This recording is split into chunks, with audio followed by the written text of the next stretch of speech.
So the purpose of this one is to get some good endurance and power from the posterior chain. So a lot of runners become quad dominant, and so on this one we're really going to exaggerate some positions, focus on some others to get some power through the back of the body, which should increase performance and reduce some injury risk and improve how you feel. So we got 4 movements, and we're going to do these for 4 rounds.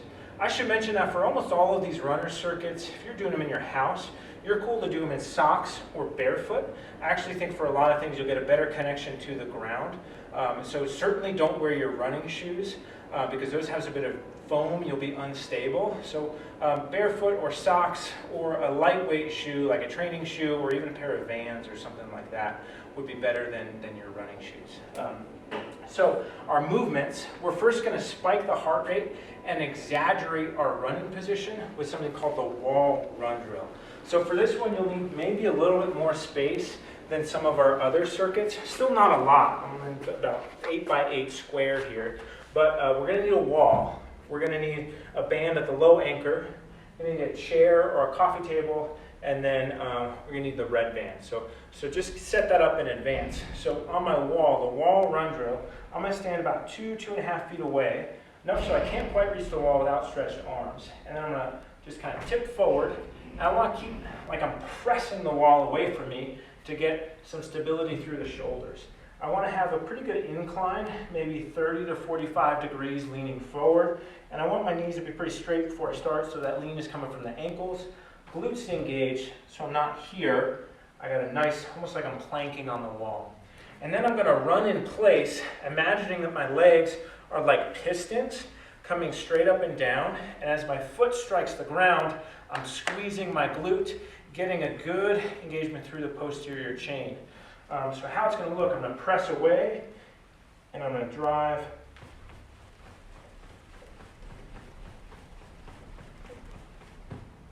So you go for 30 seconds, light and quick, driving through there without the knees coming together. It's called knee valgus. A lot of runners will do that. So we use this drill to get nice spacing between the knees. 30 seconds there. Our second movement is going to be an explosive band pull-through. So we have a whole video on a band pull-through, which is occasionally thrown into some of the strength days. We're going to do it here with a little more speed and power. So low anchor. For most people, black band is going to be good. Some people, as they progress, could even do black and red together. You should be pretty strong here. So I'm going to stand with it between my legs, get an overhand grip with about a fist distance or pretty close together. I'm going to get some tension on it. So I'm pretty far from the door, maybe 5-6 feet at least. I want to get my feet straight just outside, shoulders back, and then I'm going to reach through my legs towards the origin of the band. So I'm imagining like I'm reaching for the anchor, trying to get to it, not reaching for the floor because then I bend my knees. The knees bend, but they track back with the hips. So you should feel a little tension in the hamstrings here. If you need help with this position, just watch that whole video on the band pull-through. Where we're going to be here, and then I'm going to explode up and bring my hands up about 2-3 inches. Boom, boom. So if you've ever done a kettlebell swing, it's very similar. We like this version because you can do it at home, but it also, the band helps you get in the right position. If you can't quite figure out the arm movements, you can just keep them down as you get the hip motion down and then add it in. You don't want to lift, obviously, as high as a kettlebell swing because there's some sensitive anatomy down there. So you want to be comfortable with a band about 2-3 inches in front of the thighs. But that little bit provides a good, nice, powerful hip drive. So you're going to hit 20 of those. Should feel some work in the posterior chain. Then we're going to come, I got a box here. At home you can use a chair, a couch, a coffee table. 18 to 20 inches for most people is a good place to start. I'm going to come down. My heel is going to be here. My other leg is just going to be up. Arms are just, elbows going to be down, slight tuck at the chin, and then I'm going to squeeze through my hamstring and glute to extend all the way up and back down. I want to get full range, which is knee in line with the torso, I don't want to stop here. But I don't want to lead with my back, meaning I don't want to flare the ribs and lead with my back here. Tucking the chin can help with that. We do 15 on each side.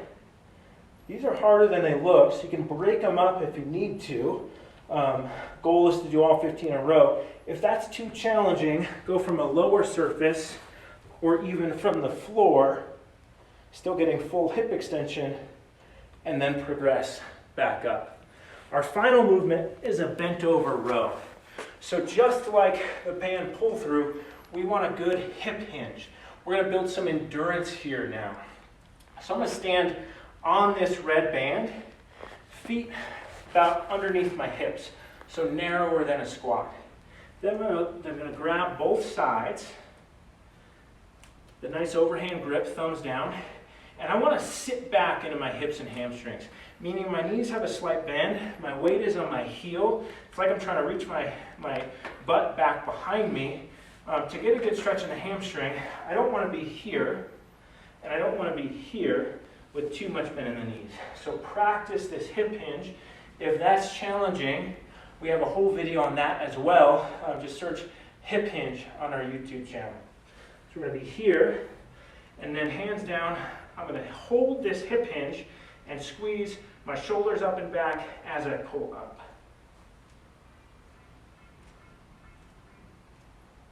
So you should feel work through the bicep as well as back in the shoulder blades, but also some tension in the hamstrings. And ideally you want to be totally stable, ankles, knees, hips, low back, just moving through the arms. And you want to get some scapular movement, meaning I don't just want to be here, I want to pull all the way up. If that gets easy and you need a little more resistance, we got the black band set up over there. So without messing with the band setup, you can just tug this red band kind of through your foot. So now there's some slack here, and my feet are going to anchor it down. Now that's just going to increase my resistance. All right, those are our movements. Now I'm going to do one round at full speed. Like all of our runner circuits, nasal breathing for the first half at least, and then if you start to get out of breath, you can let that go and get through it for time. But we want to focus on our breathing for at least the first couple of rounds. So wall run drill, set up a timer on your phone. I'm just going to go for about 30 seconds, then we're going to move along. So I'm going to be here. Ready? 3, 2, 1, go.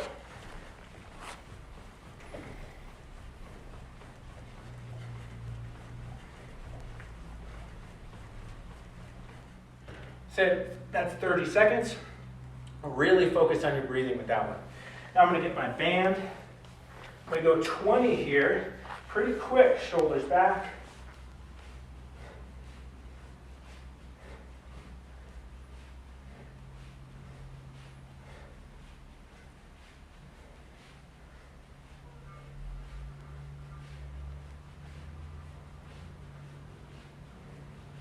$19, $20.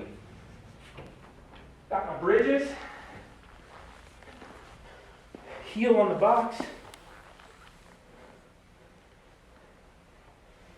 Trying to control my breathing now that I'm laying down.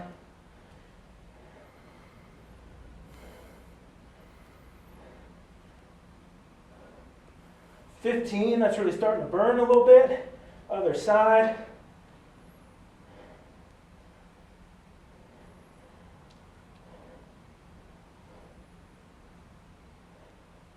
I'm kind of scooting away from the box, so I'm just going to reset. 15. Now I got my bent over rows. Just doing 12.